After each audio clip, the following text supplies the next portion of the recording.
Live Healthy is brought to you by Kirk Supermarket and Pharmacy. Welcome back to Daybreak. Well, are you considering becoming a vegetarian?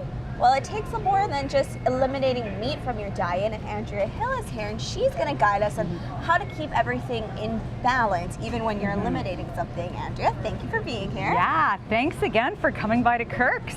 Yeah, a big topic. Lots of people out there going vegetarian, becoming vegetarian for so many different reasons. You know, it's not just about, you know, animals and the environment anymore. A lot of people are doing it for so many different reasons. But the importance of keeping that diet balance is critical to certain stages of life, and just the importance of keeping, as you say, everything in balance, our bodies healthy.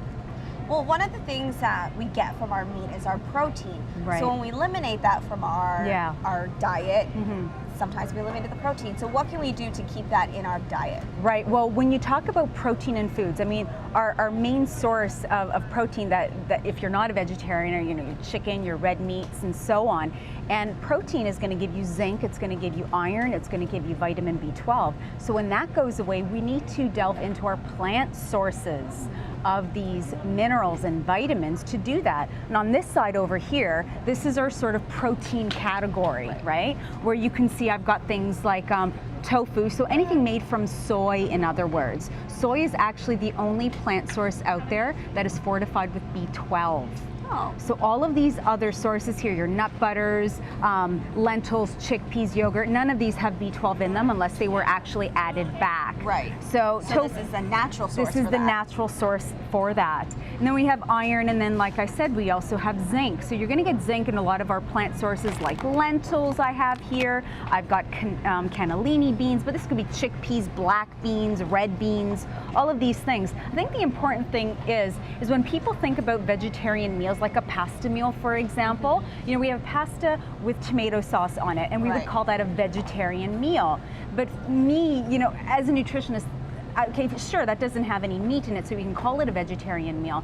But what we have to remind people is if you're going to take something out, like the meat sauce or the chicken or the fish, you need to replace that with the plant source of those nutrients to ensure that the balance is still there. Because then you're just hurting your body in the end. You are, over time. You're really creating less and less energy because your body will delve into its body stores to try to build itself up and keep that energy going, but it's going to stop at some point. And there are other nutrients that we need to consider making sure that we keep in check, and iron is one of them. Iron is another really, really easy one. Things like, again, nuts and seeds are natural sources of iron. Dried fruits, so I've got apricots, raisins, prunes, any of these things. Now the great thing about our breads and our cereal groups and our grains is that they are iron fortified. So this just means that they're not natural to the grain, but they get added back in processing, right? And iron is one of those minerals that helps our bodies, helps the cells rather, carry oxygen,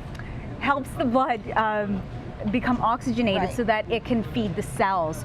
So without a good source of iron consistently, we will become very tired. And that's a classic symptom. Right. So grape nuts here, this is actually 70% of your daily value. It's one of the highest fortified cereals. If you're a vegetarian out there, great cereal for you. So if you want to stick to that diet, and you need to boost up your iron, this is something you definitely want to get. Right. Another thing that people can note is anytime you are eating a plant source of iron, so any of these foods, if you include a source of vitamin C with that plant-based food, you're going to enhance the absorption of that iron even further. That's interesting. I didn't know that. Yeah. So if you're eating an iron-fortified cereal with your, you know, non-dairy milk or whatever, have some strawberries, eat an orange. Or if you're eating pasta, have a little bit of steamed broccoli along the side. So the vitamin C is going to help your body really use that iron more. Now, this is especially important for anybody who's really considering becoming a vegetarian to think of, but particularly so for two types of people, teenagers and mothers who are nursing. Why is that? Absolutely. Well, think of it. I mean, teenagers in that stage of life, their bodies are growing. They're needing more nutrients, more calories. That growth is very important during that time. Mothers, nursing mothers, very, very calorie demanding job to nurse. Even when you're pregnant, you know, you are essentially, in a way, eating for two in terms of quality of nutrients. Right. And that calcium really feeds the blood, it feeds the muscle, it feeds the bone, it feeds a lot of things. We don't want this one to go away. Right.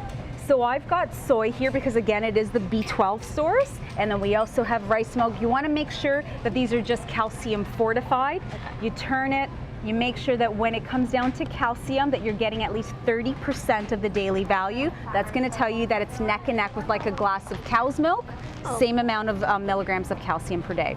Okay, well Andrea, thank you so much as always. So much information to learn and so many things to consider, and you lay it all out there for us to get all the information we need. Thanks, Edlyn. Thanks. Well, we've got more Day Freak to come, so don't go anywhere. Live Healthy is brought to you by Kirk Supermarket and Pharmacy.